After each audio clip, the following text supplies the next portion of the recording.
Okay, welcome everybody to the our webinar, our Lunch and Learn, from chaos to performance. We're glad you could join us. Just one note of housekeeping. This webinar has been approved for 1 hour of CPE. In order to get a CPE, attendees must answer at least 3 of the 4 poll questions that were going to be displayed throughout the presentation, and then you must be in attendance for at least 50 minutes more of the presentation.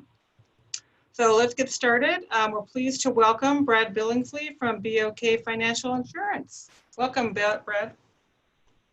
Thanks, Robin. Appreciate it. Great to be with the group here, and look forward to sharing some thoughts and concepts that I've been following and studying lately, and hopefully providing some new perspectives for all. Just a quick bit about my background. It's fairly unique. I'm with BOK Financial Insurance. I spent over 20 years in the insurance brokerage space, focused on the property and casualty side of the business. 10 years ago, I chose to go to a coaching school for executive coaching and invested a full year, 350 hours in building my executive coaching skills, which I've since brought back into the corporate world. My coaching has led me to work with executives, business owners, people starting businesses. I've worked with many professional and Olympic athletes, names that would be familiar to those on the call, and then many military, special operations military leaders from SEALs, Special Forces, Marine Special Operations. And the commonality among all of it is incredibly high level of performance, along with being at some form of crossroads. So whether that person, that team is stuck or facing huge obstacles or just has a tremendous opportunity ahead of them, my work has been to help guide and coach them through, not to provide the answers, but to provide perspective and insight and help them through to create the levels of success, joy, and performance that they desire. So as we kick off here, first I'd just like to acknowledge and express gratitude to the people that have shared their insights, their knowledge that really have built this webinar from Rich Lipton and Vicki Shillington led a great conversation on the stages of change, which I'm going to dive into here in a moment. And then Colorado Thought Leaders Forum hosted Stephen Kotler, who did a remarkable presentation on flow, which, just a side note for those of you interested, go to the YouTube for Colorado Thought Leaders Forum and type in Stephen Kotler flow and watch it. It's 2 hours and it's fabulous. So if you're interested and want to dive deeply, please do. So when we look at the 3 stages of change, which is where we're going to really focus much of our time today, it starts with chaos. And when our world gets turned upside down, the game changes. We enter into a time of chaos, which I've got to believe that everybody on this call can appreciate and can relate to. And then we then have the opportunity to emerge into a level of acceptance, a time of acceptance where we are able to move forward, hopefully with clarity, hopefully with power, but that acceptance is what allows us to begin to take action. And then the third stage, if you will, is, entering into and embracing a new normal, one that's not going to look the same as what it did 3 or 4 months ago. And we don't know what the future holds, but preparing for and embracing this new normal is what this conversation is really about. So, Robin, I think we're going to do just go straight to it and do our first polling question, I believe. I think this one's just to make sure that everyone's paying attention and glued in. So, just you'll take a moment and answer that question, yes or no, that these are the 3 stages.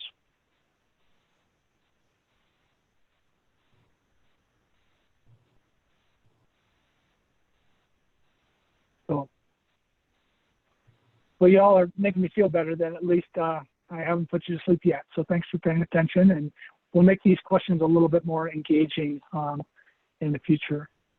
Robin, if we and share that. I think everyone's on board. Everyone's tracked. So I will shut out of the polling.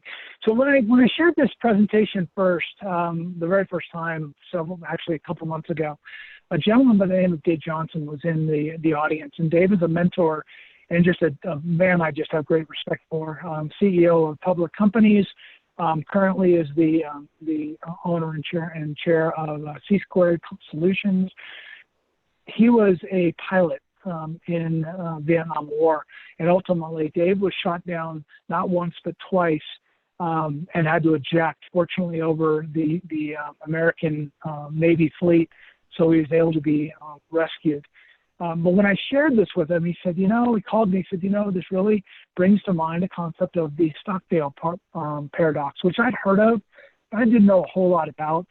But he talked about then Commander Jim Stockdale, who went on to become a vice admiral and a Medal of Honor recipient. He was the highest ranking POW, prisoner of war, in the Hanoi Hilton, and sadly endured 7 years of captivity and torture. And when he came home, he noted that it wasn't the optimists that survived and made it through that time. It wasn't those that said, boy, I'm going to be home by Christmas. And then Christmas came and they were still in the situation. And that said, well, we'll be home by the summer. It wasn't those folks. It certainly wasn't those that had a pessimistic attitude. He shared that it was those that had that sense of optimism in them, but they tempered it with a pragmatism, that they were real, that they were grounded in the way that they viewed, and had an attitude of, I will get out of here. Not by when, I don't know what their circumstances, I will, that commitment to strengthen their resolve. And so hopefully, Vice Admiral Stockdale can give us all some perspective as we continue to navigate these difficult times, uncharted waters. So I'd like you to all think for a moment of when the coronavirus pandemic became real for you. And for each of us, there was a moment or there was a time, and just think about it.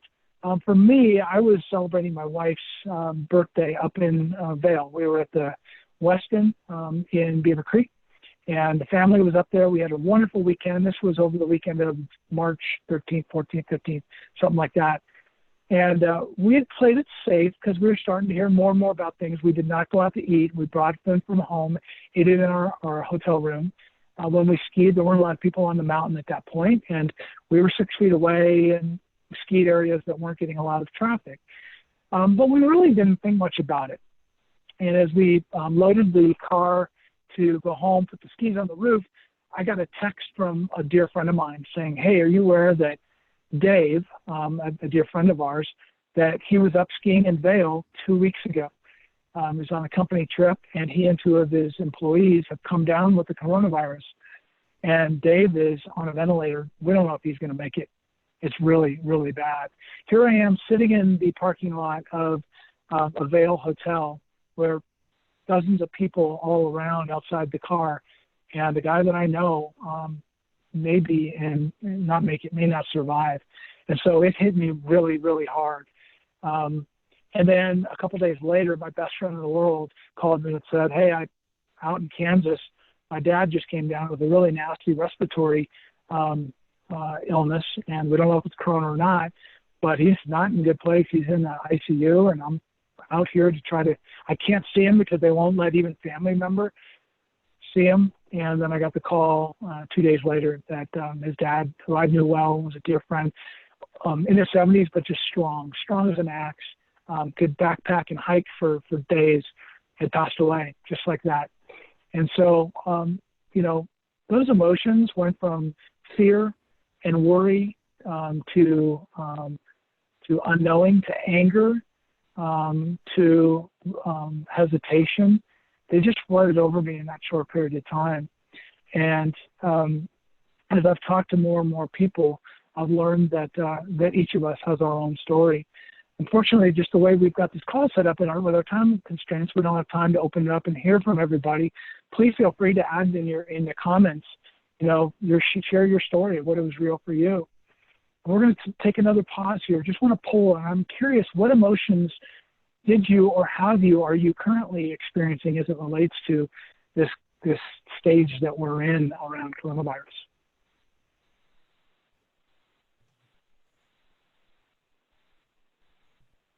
And you should be able to do as many as relate to you, so you don't have to pick just one. A lot of frustration, totally get it, yep. Loneliness, oh man, I can relate to that. Some anger and fear, yep. Some worry, yep. I'd say, well, yeah, 12 out of 12 are frustrated. Isn't that true? And there's a lot of just different sides to the frustration, and that adds to the overall frustration.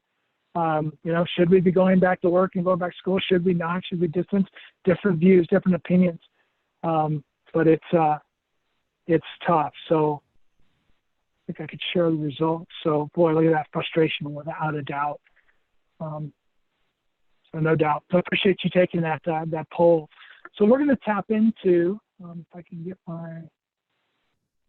there we go. And we're going to tap into the first stage, which is that of chaos. This is where our world gets turned upside down, which is for everyone literally on the planet occurred just a few months ago or several months ago. And at this point, it's really hard for us to see beyond our own self-preservation, our own well-being, our own safety. Obviously on a physical health perspective, but it's also occurred from a financial perspective for many, if not most of us. And at this time, adrenaline kicks in. Right? There's a boost of energy. Think back to those early days. I know for us, we had clients that were calling us, what do we do? Our business has stopped. Is there insurance for this? You know, we're laying people off, and there was everything was new, and our team was just working around the clock. And there was adrenaline. I wouldn't say it was fun. It wasn't fun, but there was a purpose to it, and there was a lot of energy around it. At this time, and I'm coming at each of us as leaders and how we think about our teams, how we think about our companies, and how we ultimately think about how we're leading our families. You know, our teams will do basic actions during these times. So if we ask them to do too much, certainly if we ask them to do what they were expected to do just, weeks or months before, it's too much for most, for I'd say the vast majority. And fear is an amplifier. So if someone's a good leader before this all happened, they're going to rest and build on those leadership skills and abilities that they've had, and their leadership's going to shine through. But those that are maybe micromanagers or are always trying to over control and aren't confident in their leadership or aren't just good leaders, that's going to be magnified as well. So I've seen a lot of examples throughout the past several months where leaders are trying to grab control of what they once had, and it's pretty difficult, if not impossible, to do. So what really is needed at this time is a level of empathy, so that we can reassure those that are around us that things are going to be okay. For those parents on this call, what do our kids need more than anything else?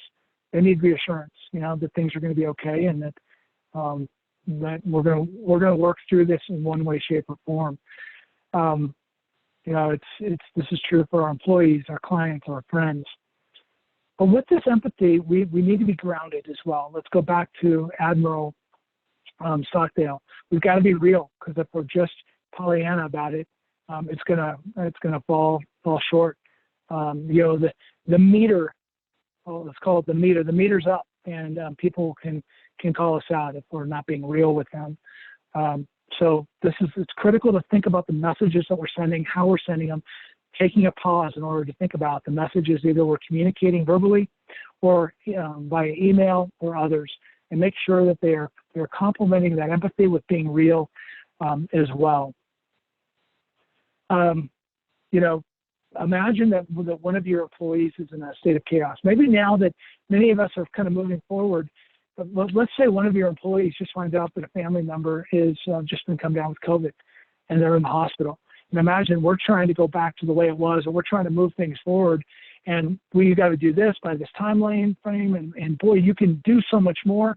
Meanwhile, they're trying to determine, what's going to happen to my father or to my child or to my friend or whatever it is. That's happening a lot, and being thoughtful and understanding and having that empathy, particularly as we enter conversations to kind of gauge where people are at is really important. But empathy without alone is just going to lead to apathy. So action is critical. And I would suggest the most, if not all of us, are moving toward action as we're moving toward, in some areas, back to work and getting back business going again. We're starting to see that, action is critical. And so how we work with our teams to build that action and to guide them is going to continue to be important. And I'd just like to encourage that we think about slowing things down rather than just going, super fast and trying to do all things. Let's slow it down. Let's chunk things down, block by block, piece by piece. We had a client right after the stay-at-home orders began and things got bad, that was teetering on bankruptcy, furloughing employees, and amidst all that, they told us, we found out from the insurance carrier that they were going to be non-renewed. So basically, they weren't going to have insurance with the carrier that they worked with for several years. So you can imagine the pandemonium ensued with the client, with the team members. I mean, it was a stressful time. And ultimately, what we did is, as a team, we got together and said, look, let's slow down. Let's take a pause. What are we trying to accomplish?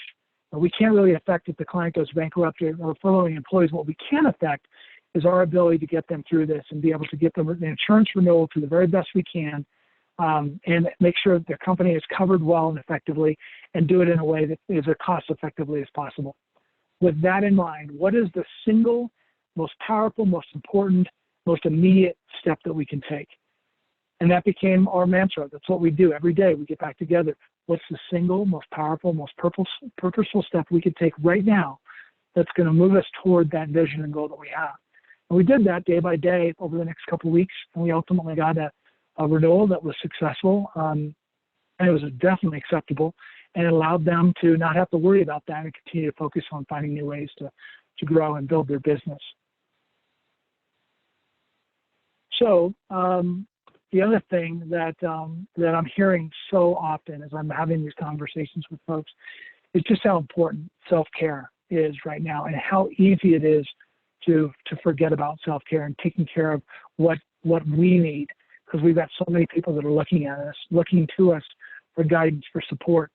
But we think about it, if we're not taking care of ourselves with health, with our time to ourselves, to recharge, all those sort of things, we're not just hurting ourselves, but we're shortchanging so many others that are looking to us for support and for guidance. Our clients, team members, families, our communities, they're all looking to us. So we can't give fully what we don't have. So being at our very best is going to be critical. So I encourage you to be thinking about, and we're going to do a break here in just for a moment. Think about what you need right now. What do you need the most? One of my top values is adventure. Right after my faith, my family, adventure is the top of my list. And I was really hurting about a month ago and just hadn't been out, hadn't done anything. Colorado had lifted some restrictions where we could get out in certain areas of nature that as long as a proper distance.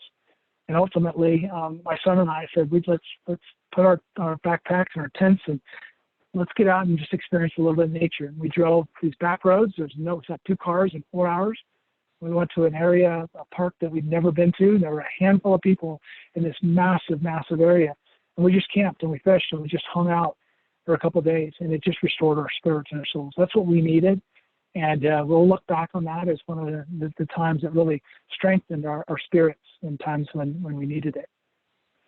So with that, let's do another poll. And the question is going to be, what do you need the most right now? Just take a moment and answer those questions.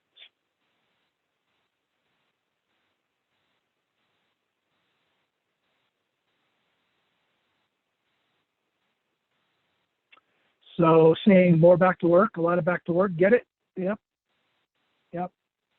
More connection with colleagues and friends. Yep, I will share this with the group. Share the results. So back to work and more connection, just a desire for more connection with others. One of you kind of shares my spirit. I would just need a little more time, a little space. And then one of you is in good place. So that's awesome. You know, 3 weeks ago, 3 months ago, these would have been different. These are evolving, and that's cool. That's all understood. So, keep moving. So acceptance. So the next step with the action, we're able to move toward acceptance. And this is a time where we realize that we're going to be here for a while. You know, when I first, right before the stay at home and things took off, I was on a trip with some clients and some prospects, and we had talked about getting back together. And I said, you know, there's this coronavirus thing coming. You know, I'm not going to be able to meet with you in March. Let's meet late April. And then we'll all be good in late April.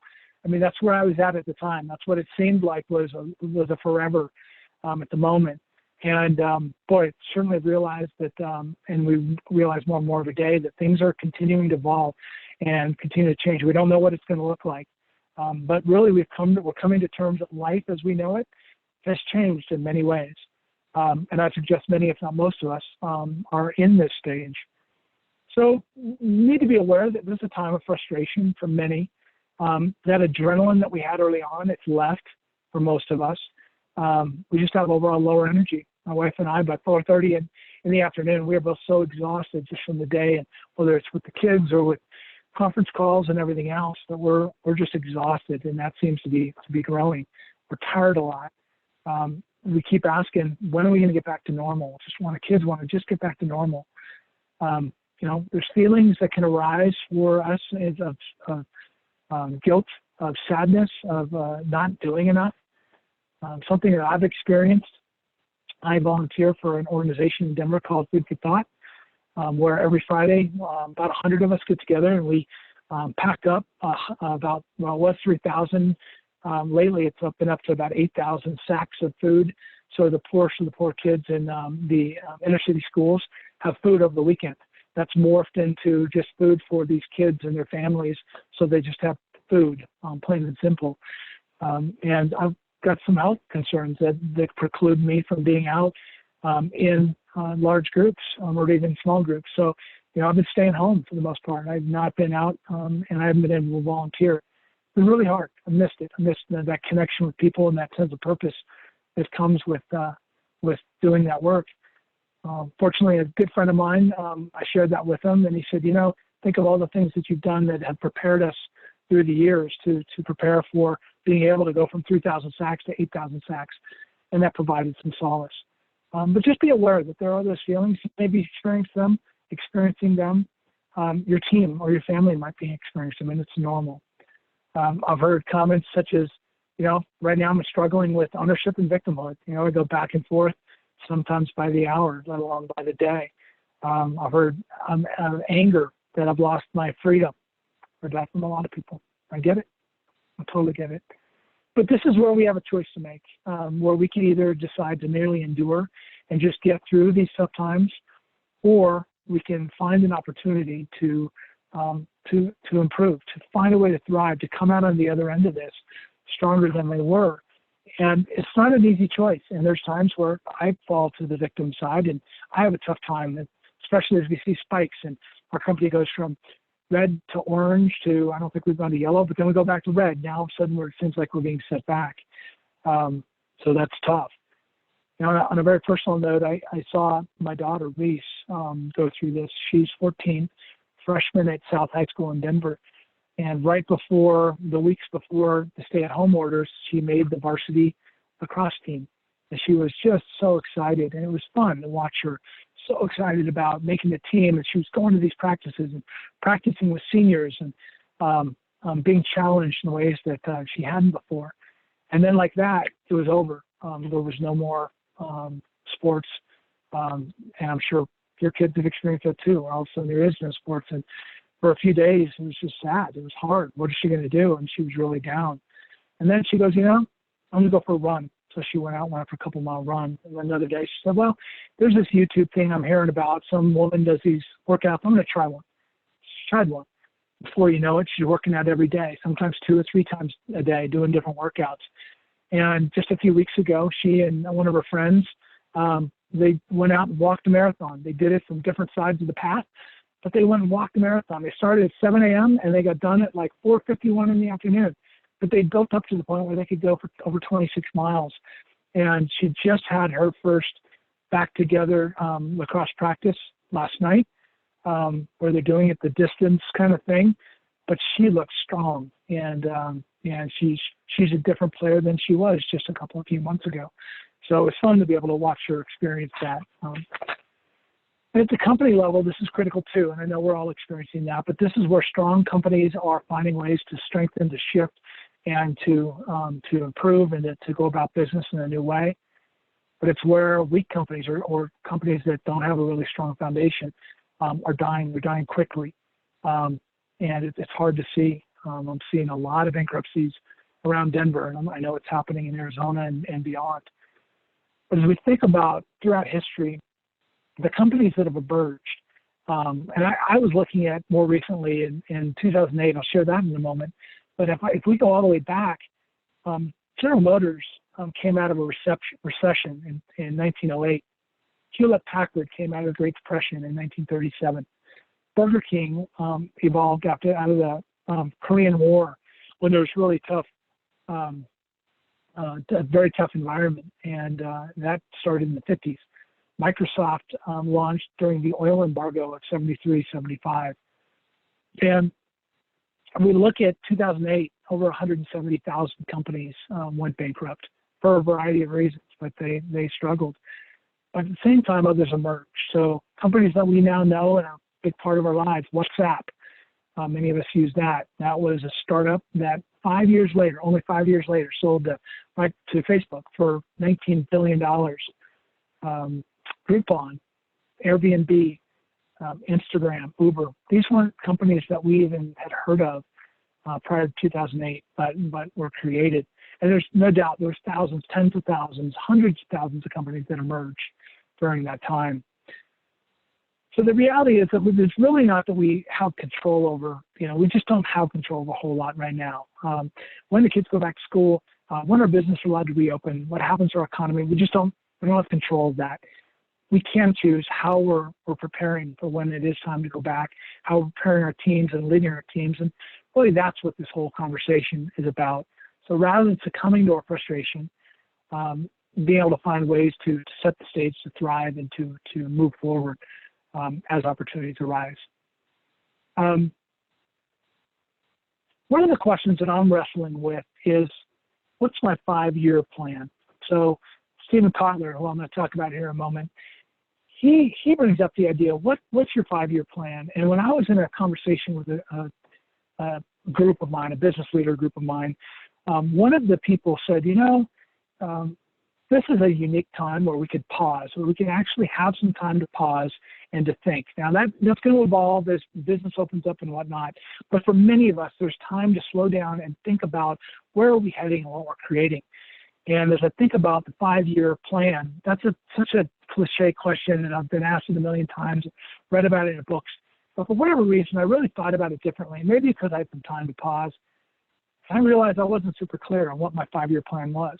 And so as I started to think about that, and I started to build it into my life into 5-year chunks, most recently it's led to a great conversation with my wife and I, where we've talked about, 15 years from now is probably retirement time for us. We want to go see the world. We're going to go visit Thailand, and we want to go spend time in South America. Or maybe we'll, spend time in our favorite place in the world, which is Sandal, Florida, and be able to fish and shell and volunteer down there. But then we started to think about, what is this 5-year chunk? What does the next 5 years look like? What is, an interim? And I encourage each of you to think about that. Take the time. Do you want to build your business to a certain size? If you want to get expertise in a certain area, and taking the time during this pause to be able to think about what lies ahead and how you can do it. Do less in this time, but do it well, and really think about how you can do things well. So I want to talk a little bit about Stephen Kotler and his conversation around flow. He gave this presentation I referenced earlier. But it's just had such an impact to the way I've approached my thinking about the future, but also my routines, my habits, the things that are setting the stage for what lies ahead. So you can read it here, but he describes flow as the state of consciousness, an optimal state where we're feeling our best, we're performing our best, where we have total concentration, full attention, such that everything else disappears. And what I think is interesting about Kotler is that this isn't just theory, this isn't just, philosophy. He's a scientist, and he works with scientists and neuroscientists that literally hook up the brains of some of the best athletes, some of the best business leaders, and some of the special operations soldiers and people that are putting their life or putting everything on the line every day. So, this looks like the ski mountaineers that are jumping, 20, 30, 60, 80-foot cliffs. He works with some of the top rock climbers in the world, SEALs, etc. So a lot of his clients have been Red Bull athletes, which are doing some of the craziest stunts imaginable, such that it's all in the line. They have to perform, otherwise the outcomes are horrific. So he's looking at it from that lens. What's literally going on with the brain? How is the brain wired, and what's it taking to allow them to perform at that very highest level? So, when have you experienced a time of flow? When have you maybe hit that zone where you've been able to perform at such a high level? I want to give you a couple of examples for me. One, was really young. I was 13. And I was playing baseball. Never forget this. I was at bat, and it was one of the strongest pitchers in the league. And as I got up to bat, I just had this feeling, this sense I was going to hit a home run. I was telling myself to. That wasn't the way I was thinking at the time at all. I wasn't in my head. I was just fully focused on the pitch and the ball coming in. First pitch, cranked it over left field foul. Got back in the box, knew that pitch was going to come, and I was going to crank it over the fence. Left foul, another one. I think I did that 3 or 4 times. And every time just step back in knowing it was going to go over left center. Sure enough, that pitch came right as I imagined it, and I took a good level swing, and that ball went bizarre, spooky. It's so spooky. It went right where I envisioned it, over left center. So how did that happen? I can't give you an answer, and I've thought about it a lot ever since. But as we start to look at some of Kotler's work, you start to see that where you can actually create outcomes by being able to access a different level of kind of consciousness awareness and creation. One other example, I had to give a presentation to the board of directors for my employer, which was Kinko's, before they sold to FedEx. I tried for weeks to build the presentation, couldn't think of what to come up with. The night before the presentation, we had a huge event. We had a big team dinner, rented limos, went on the town, did Vegas, had a blast. I was probably in my mid-20s at the time. And I roll home about 3 o'clock in the morning and realized I got to write this thing. And so I went down and got a pad and a pen, went down in front of that big volcano, whatever that hotel is, with the huge erupting volcano, and that's where we were. And I sat down and started writing. 30 minutes later, I looked up, and I had pages written, and time literally, I had no idea what time it was at the time. It just it all disappeared. Read through it once, said, this feels right. Went to bed, woke up a few hours later, presented to the board of directors, and got a standing ovation. They absolutely loved it. Couldn't tell you what I talked about now. It was so far ago. But I've reflected on that moment and a couple of those moments throughout my career where it's time to present. I don't wonder and worry, get in my head about, will I get it or will I not? I trust, and I create a space eventually that it will come out when I need to create a presentation or a conversation, or if I'm called up on stage and I'm not prepared for it. It's that trust that has come from being able to get into these moments of what I call the zone, but what he calls is flow. So what I'm going to share now, there's nothing that you're going to see that's going to be a wide open, aha moment for you. But when Kotler and his team look at what it takes and they study what is required for people to perform at their best, these are the 6 critical needs in order to perform. Nutrition, nothing a surprise there. Eating junk's not going to allow us to perform well. Hydration, critical. I've got my cup of water right here. I've drank through 2. I'm dehydrated, and I'm been thinking about it. My guess is most of us are probably dehydrated on the call right now. Social support, where so many of us are looking for just the connection to our peers and our coworkers and our clients and our friends. So important. Gratitude. Kotler talks about how the mind will allow 9 bits of negative information for every 1 bit of positive information. So how important being grateful for what we have is. Mindfulness. I personally think this is the silver bullet for me. Being able to quiet the mind down. Just 11 minutes per day, he has shared, for 2 weeks is going to have a significant effect on our nervous system and literally allow us to quiet down the negative chatter that goes in our minds. I do that with the Calm app. I absolutely love it. Even we've adopted or fostered some puppies over the past few weeks or months. Even when they're barking and I'm trying to do a presentation on Zoom, if I've done, my mindfulness and just quieted things down prior to giving that presentation, I'm in a much better place to kind of work through it. And then exercise. Again, nothing new here, but 20 to 40 minutes per day or until the mind quiets down. So exercise until the mind quiets down. So let's take a pause here. Poll.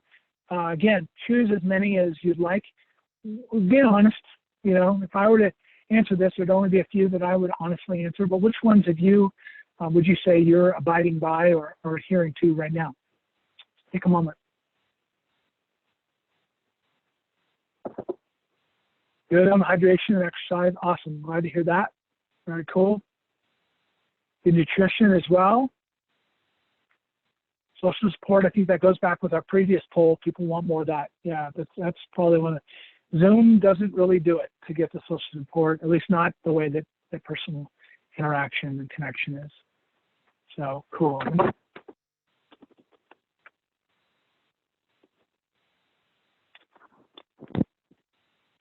Bear with me right there. Sorry about that. I'll share the results. And so as we could see, people they're being thoughtful about a lot of this. Mindfulness, that's one that we see quite often that is not being focused on. I'd encourage it, try it. It's pretty impactful. Here's what he shares is the secret to being able to get more into the flow state is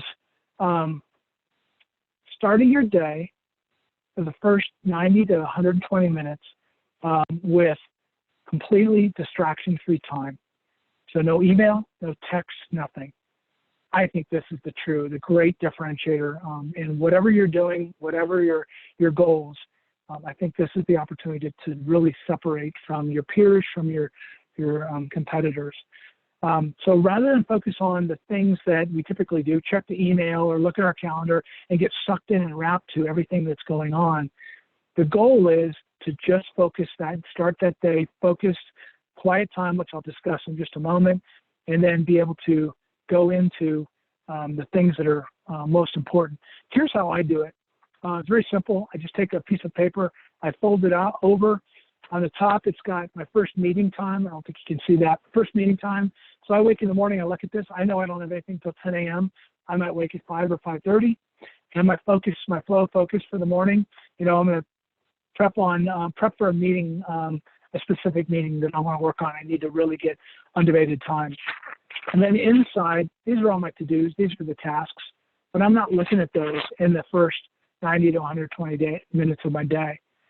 So as I've talked to people about this, people have said, "You kidding me? How do you do that? I mean, for real, 120 minutes or 90 minutes, not look at email. I can't do that." Well, the reality is most can't, and I find it really challenging. However, the times that I do it have been some of the most amazingly productive times where I've been able to create this presentation, several others, being able to create proposals for clients where I've tried for days during the afternoon, couldn't get it together, and within 30 or 45 minutes had an entire outline created. So here's what's worked for me. Here's what I'm doing. I start every morning, get up 5:30, depends on when the work day starts, and I start with meditation. Calm app for me. It's a simple 10-minute guided meditation. I like the sound of her voice. She guides me as my mind wanders. She guides me back.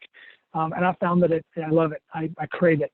I do it in the morning first thing and then last thing before I go to bed. And then over time, it's gotten to the point where it shuts off my mind. I then spend time in prayer, read scripture, and pray. I journal what I'm grateful about. Recently I found out that my friend is off the ventilator. Oh my gosh, I'm so grateful, so thankful for that. So I wrote about the feelings that I was having around that. My wife's been cooking amazingly healthy meals, creative meals to keep things exciting and healthy for the family. Grateful for that. I found a new fishing spot locally here in the urban city that I can go fish and catch carp. I'm grateful for that, for finding ways to bring gratitude in. And then I sharpen the saw. So I find some way each day to learn about something or dive deeper. That's where both the presentation on the 3 stages as well as Kotler's flow came from, that time of sharpening the saw. And then I spend the rest of my time focused on whatever's the most important to me at that moment to move my 5-year goal down the road. Maybe something work related, maybe something personal related, but that's my focus. So, and I find at that point I have got real clarity, and ideas, insights, perspectives come very, very clear. So I've come to find this is my time when I know most people won't commit to this. The more I commit to it, and I don't do it every day. I try to. There's some days I get wrapped up, but when I do it, and I'm seeking to do it more and more, it's a true differentiator.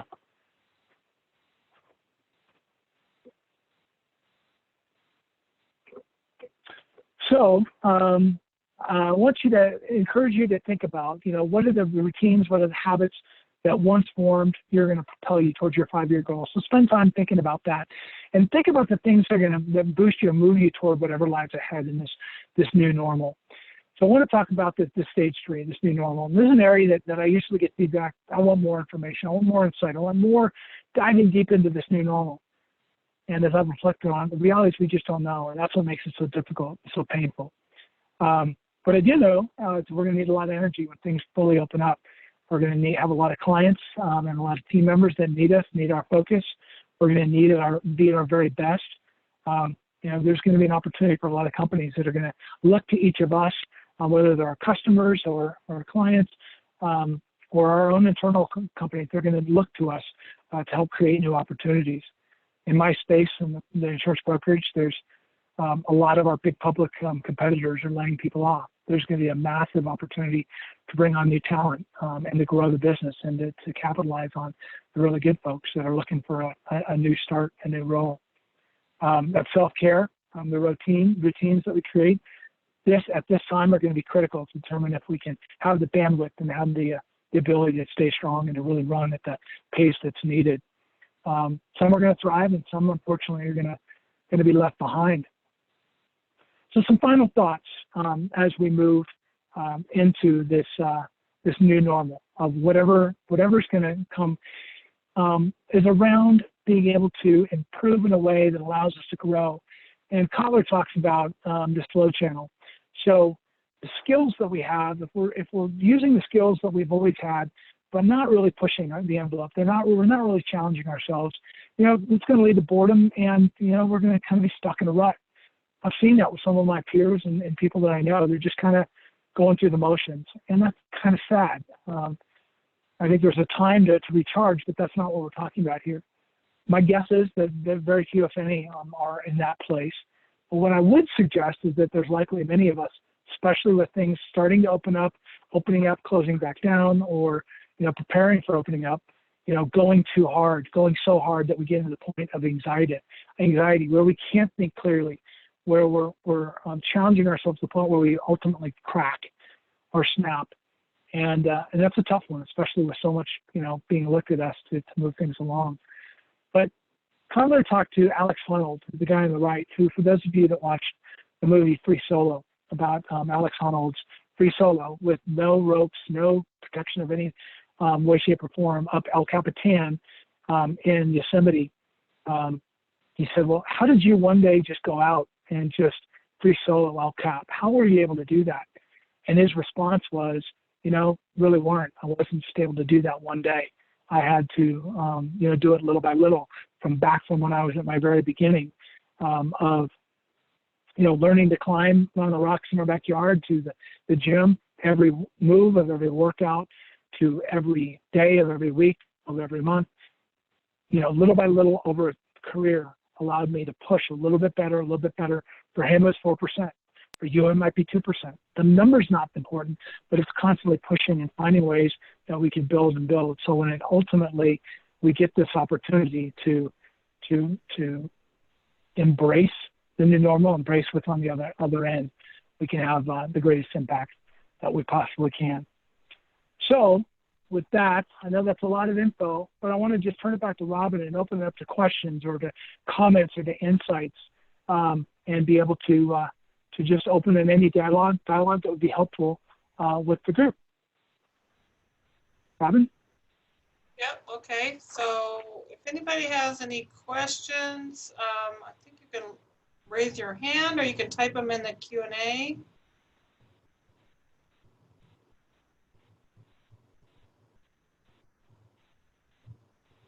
Anyone? There's one.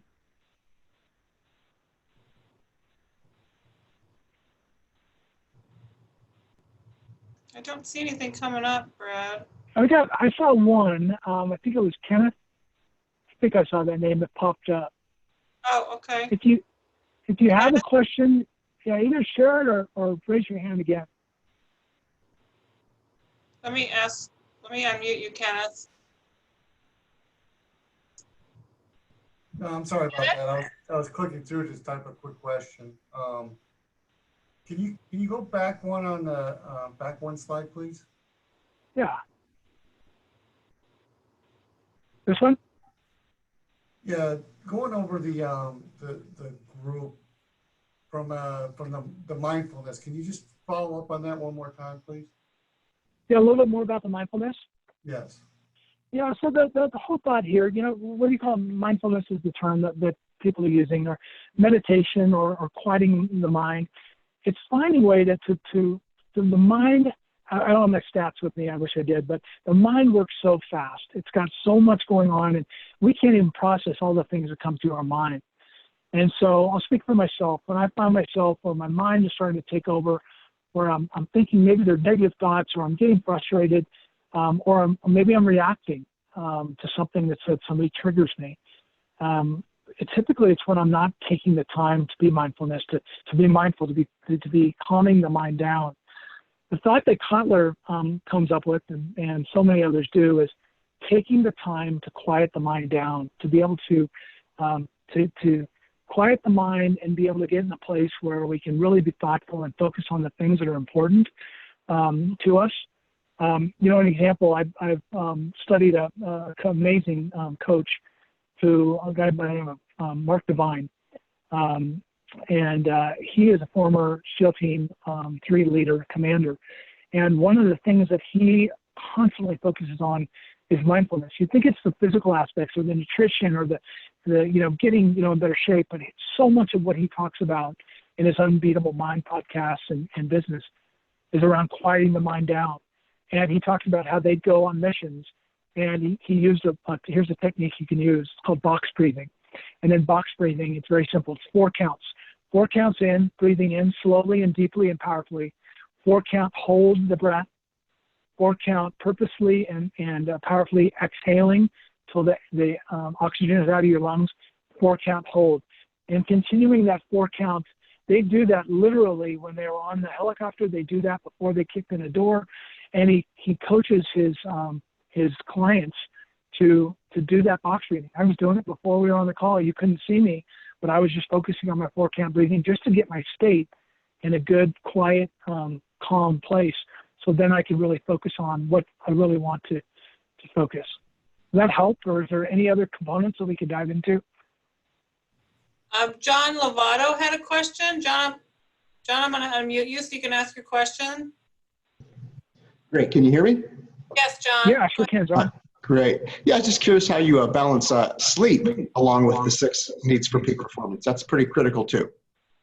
Super critical, and something I didn't bring up on this one, though it is absolutely critical, the sleep. And again, if you go back to all the science behind it. You know, the hydration and no alcohol is another big one that they say is critical to, you know, clear mind.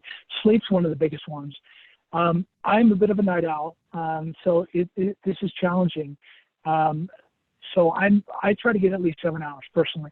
If I can get 8, it's even better. 9 to me gets a little bit more. So, you know, as simple as when I'm getting up to 5 or 5:30, I'm trying to get to bed. You know, by 10, I think if I'm doing my math right, typically it's like 10.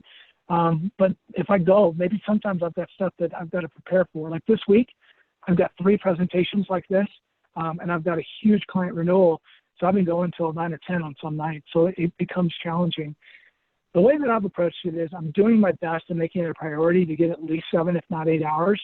And oftentimes that means just using, I see Headspace is recommended. That's, from what I understand, that's awesome too. But I use my meditation app to quiet it down so that I can get to sleep, you know, by 10 o'clock so that I can wake at 5. But I appreciate you bringing that up because that's critical. And I hear so many people say, well, I just don't sleep. I go in 3 or 4 hours. And the science is telling us that that's one of the worst things we could do if we want to perform at our peak. So it's a balance. It's a balancing act. For me, sometimes it means I'm not doing as much stuff that I'd like to do personally. So it's all a juggling act, and I try to do my best to make it all fit in. Good question. Anyone else?